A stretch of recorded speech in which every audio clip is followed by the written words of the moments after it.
नमस्कार विद्यार्थी मित्रांनो. स्पर्धा परीक्षेमध्ये विचारला जाणारा एक हमखास प्रश्न असा असतो, एका संख्येला 10ने भागण्याऐवजी 12ने भागल्यास भागाकार 3ने कमी होतो, तर ती संख्या कोणती?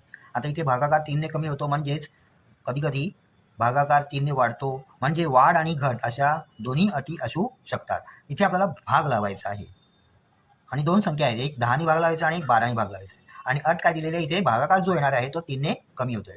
आपल्याला कमीत कमी वेळेत हा प्रश्न सोडवायचा आहे, म्हणजे आपण सोपी पद्धत वापरणार आहोत. तर सोपी पद्धत काय आहे, तर सोप्या पद्धतीने सोडवताना आपण काय करणार, आपण दिलेल्या ज्या दोन भागाकाराच्या संख्या आहेत 10 आणि 12, मग आपण अंशस्थानी 12 आणि 10 यांचा गुणाकार घेणार आणि त्याच संख्यांची वजाबाकी आपण खाली छेदस्थानी करणार. म्हणजे 12 गुणिले 10 अंशस्थानी आणि छेदस्थानी 12 वजा 10 आणि त्याला 3ने कमी होतोय म्हणजे 3ने गुणणार. अशी ही सोपी पद्धत आहे. आता 12 गुणिले 10 म्हणजे 120 आणि 12 वजा 10 म्हणजे 2 गुणिले 3. आता इथे आपण दोन्ही भाग लावला की 60 येतात.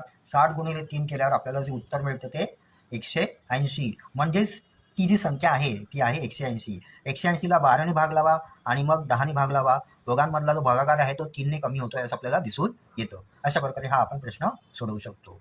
धन्यवाद.